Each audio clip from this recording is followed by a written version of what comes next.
Welcome to A ComfortZone Retrospective on Kismet Radio in partnership with These Days. We're your hosts, Tara and Pedro, and we're broadcasting from south-facing windows today. This July, Saba celebrated the 10th anniversary of his cult classic, Comfort Zone, an ambitious 14-track project that ultimately defined his musical journey. To celebrate the occasion, These Days on Kismet published an oral history of the tape, which saw Pedro speak to 17 contributors and friends who were around during the creation of Comfort Zone. We thought it would be cool for our collab to also include an audio piece, so here we are with the Comfort Zone Retrospective, a limited series where we unpack all 14 tracks on the tape, welcome some special guests, and generally nerd out on music. How are you today, Pedro? I'm doing splendid. You excited? You excited to be here? I'm excited, yes. First up is Westside Bound featuring Benjamin Earl Turner. My pseudonym is Jim. I stay working it out, killing the fear and the doubt. People keep dying, we buying the liquor just to pour it out. The earth is a drunk, just spinning around. I'm about to make skeletons come out the ground. Rapping that life, you could be living and never get right. If you looking down, how you put up a fight? Pick your head up, never land up, never say it once. Do you want to start with themes? Yeah, I think it's speaking to the title of the song. Yeah. It's an anthem for the west side of Chicago, but also, interestingly enough, it's an anthem for the west side of the country. Benjamin Earl Turner is a feature artist on this record, and he is from the Bay Area. Yeah. He moved to Chicago to pursue his music career here and connected with Saba, and they both made this record. At YCA? They met at YCA, Yeah. and then they just started hanging out at Saba's basement. Yeah, believe- as one does. As one does, yes. Yes. I believe that Benjamin Earl Turner didn't have a regular day job at that time that allowed him to spend a lot more time than others in the studio. Yeah. So it was a period of time where he was going there consistently and just Yeah. recording stuff with him. Cool. Yeah, I mean, I think it's interesting that this is like the first of a three-peat. Can we call it a three-peat? Yeah. I don't know. I was looking up the term, I was Googling last night, I was like, does this apply to Potential this? four-peat in the Yeah. future? Oh.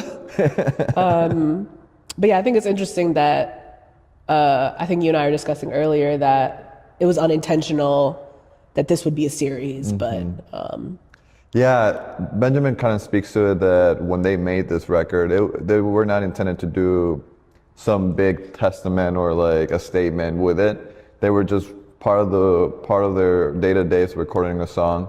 This one originally was titled just West. yeah. Benjamin had an idea of like, I want to make a record of kind of like my perspective, come into the city and that connection of Bay Area and Chicago and what that would sound like. And then when they finished this record, it was around the same time that Andrew Barber was starting to post more Pivot Gang. So they were like, oh, we have the plug, let's just send the song so it's on the website. But they definitely did not intend it to then become kind of like one of the most sought out series in Chicago. Yeah. What do you think? I mean, it seems like the first song, they're just kind of vibing. But like, what do you think that this, we could talk about it more later, but also like what, the Westside Bound series accomplishes? Yeah. That's an interesting question. I think it's, for a long time, Pivot Gang was trying to put the West Side on the map. I think this series does that. Yeah. When we can go deeper as we go to the next song, but these are like anthems. And when you go to the shows, people will be yelling out these lyrics. So that's part of the allure of these. Yeah, yeah. Well, Benjamin Earl Turner's verse is my runner-up for best line.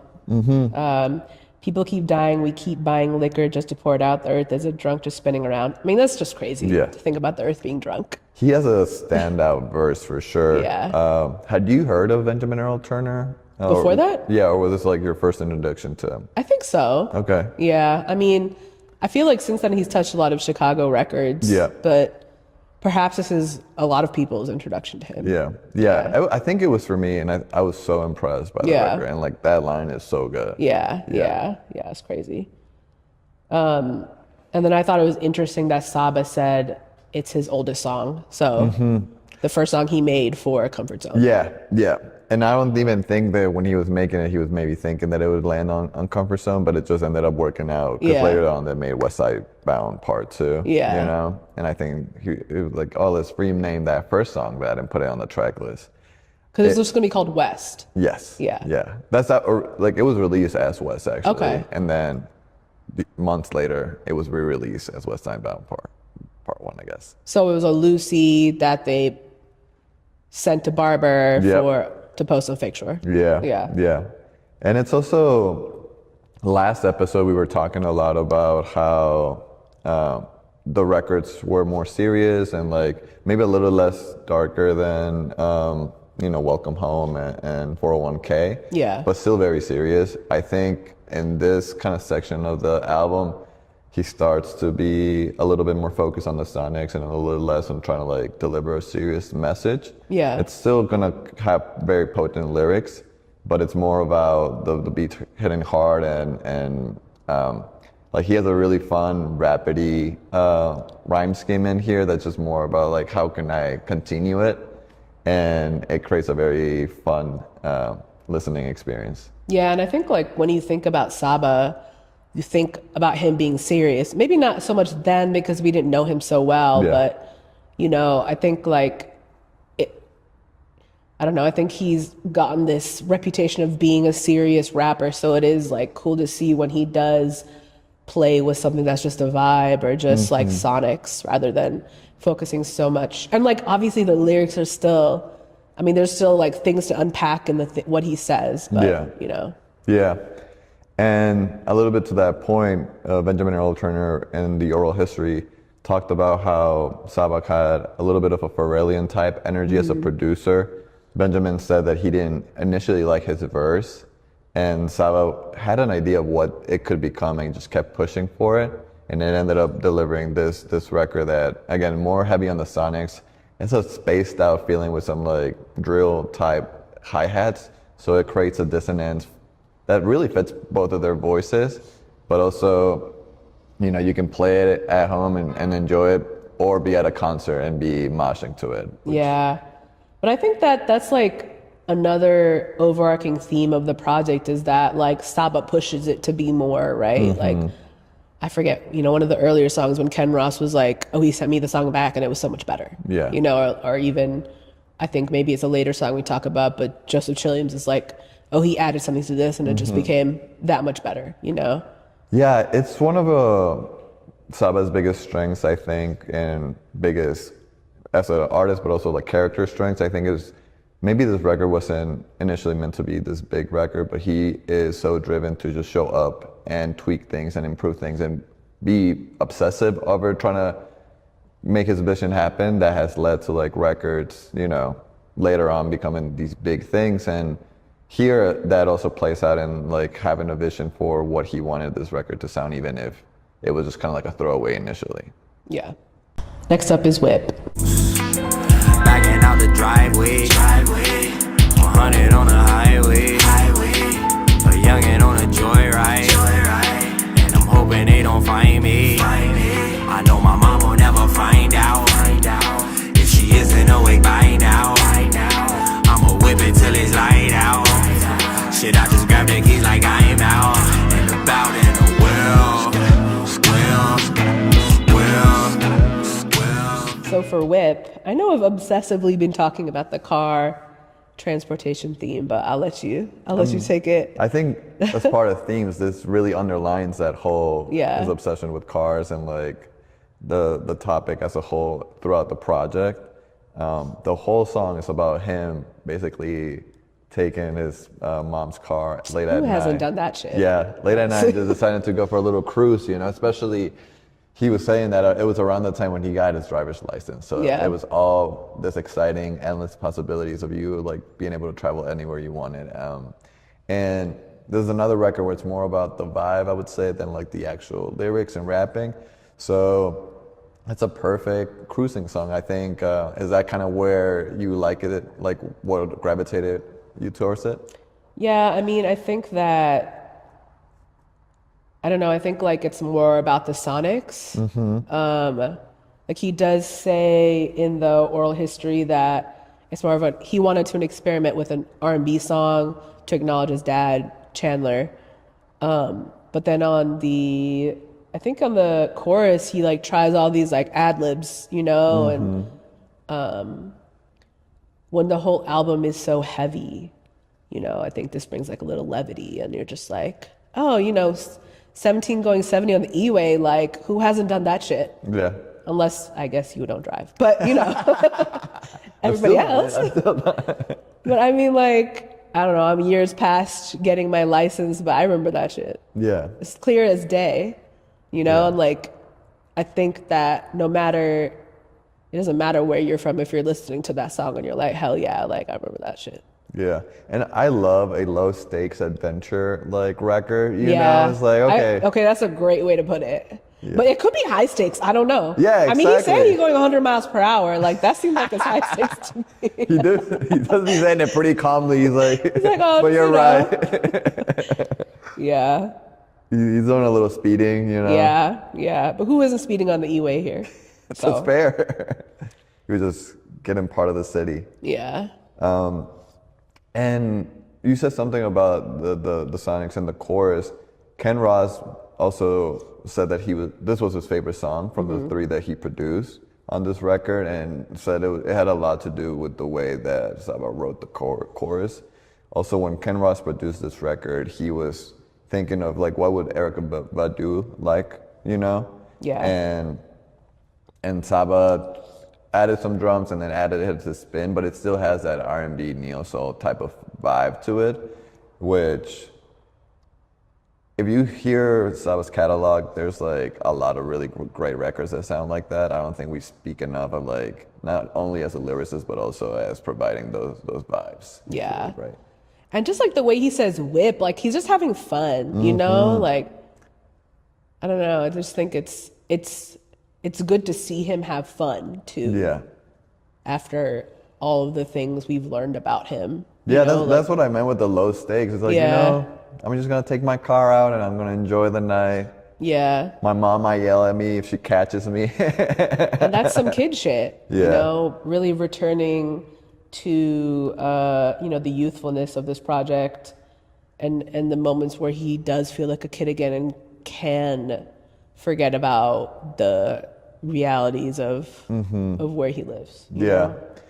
One of the other things that I really enjoyed about the oral history was that, and for this song specifically, I was able to connect with Big Wiz and kind of underline more what his impact on this project as a whole is. Big Wiz is one of Pivot Gang's like OG mentors. He was the best friend of Tommy Skillfinger, who was a Chicago producer and Saba and Joseph Chillian's uncle. So Big Wiz and Tommy Skillfinger used to bring the guys around a lot and have them, you know, see how they record stuff, as well as give them their input on what the younger guys were making music was. But so that is not as easily able to, like, you know, give credit to in a record if you're not being featured.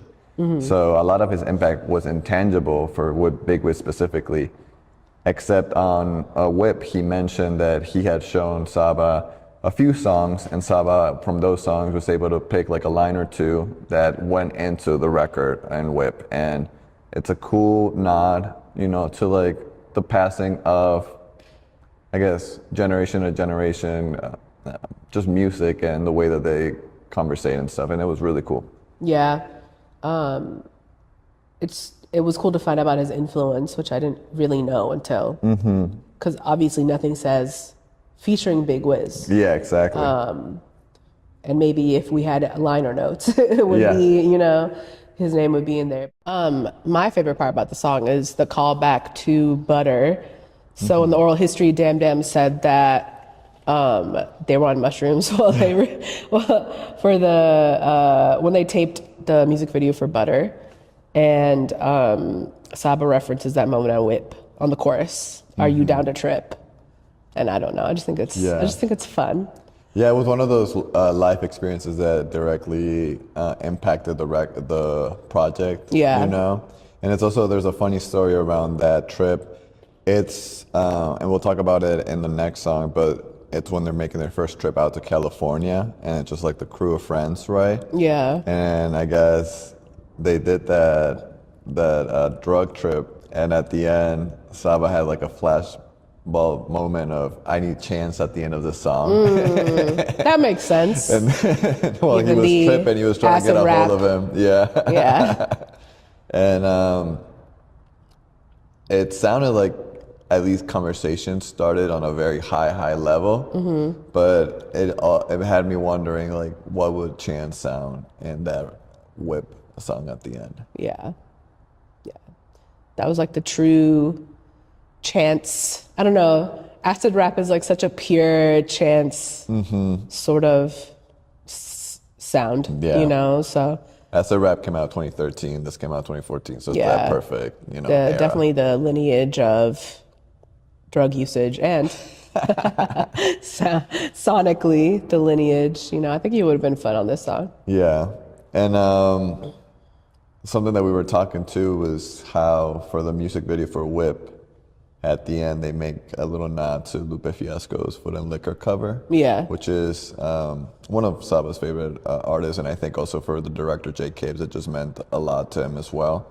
So to be able to use him as inspiration for what in Saba's project space plays such a big theme, that it made a lot of sense in too many levels.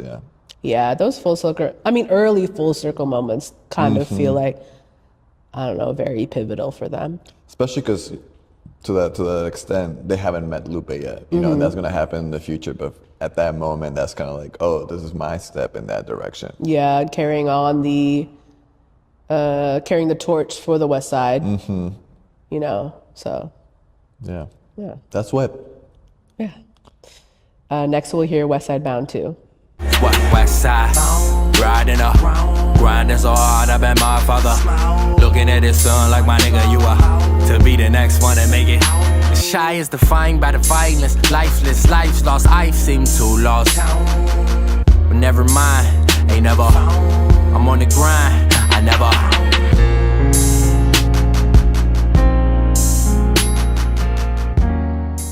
This song makes me think that Saba's prophetic. Yeah. Do you want to know why? Tell me. Because he says, dropping classics, and to think about it, this is my early shit, which like, did he know it was going to be a classic? Yeah. And he, I think now he might say like, that's not my best record, but it is a classic. Yeah. I mean, I was going to say it doesn't have to be your best to be the class. I don't know if that's true. Yeah. I mean, but I don't know. It's a cult classic. More so like, I think at that point he was definitely saying like, this is like the best thing I've ever put out. Oh yeah, I mean it was. Yeah. And also like, he's the man. Yeah. He knows he's the man. He says it, basically. Yeah. So he definitely felt like he was making a classic as he was making it. Yeah. That must be a crazy feeling. Yeah. And at the very least, it was like his ambition, right? Again, to his like obsessiveness, like he wanted to make something that truly felt like an album, and he's not gonna make something that's just half-assed, if that's the case. Definitely not. But it's just like, it's like when you're making something and you can't see outside of it, until it's done. I don't know. I think a lot of also creatives like put their head down and just make the thing, and then the thing's over and you move on to the next thing. Yeah, which I do think it kind of happened here, but speaking to those lines and how he's feeling, I think he's at his most confident in this record. Yeah. And like towards the end of this album. And I think it plays a part also to what we mentioned in the previous song. So basically, around this time that he recorded this song, they were working on releasing the Jimmy tape as Pivot Gang. And MySpace sent a DM to John Walt about like, hey, we really like what you guys are doing. At that time, MySpace was trying to relaunch as a more of a music platform situation. So they were getting a lot of like artists flown out to like LA, or at least like having them host in the offices. And so John then turned that into an opportunity for all the Pivot Gang to go down there. And that's when they did their trip to California, where they shot the video for Butter, as well as a video or two for the Pivot Gang tape, as well as securing the Jimmy official release through the MySpace page. And when they were down there, John Cuevas got a plug through Robbie Mueller at a big ass studio in LA, one of those professional ones. And that's where they recorded this song. So I gotta assume that Saba was really feeling like, damn, we're really in the right path because all these things are happening. And I wonder if that's also like why the songs feel like such like, we're making classics and it's my early shit. Like, Yeah. I think to that point, like the outro is interesting because he kind of flips this idea of like Westside Bound, and which and like you really think is him going home or returning home or being proud of where he's from.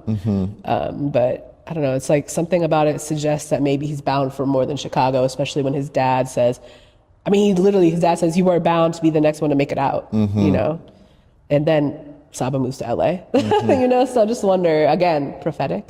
Yeah. Manifesting. Yeah. Yeah. He mentioned this in the oral history and talked about it through like the Few Good Things promo run as well.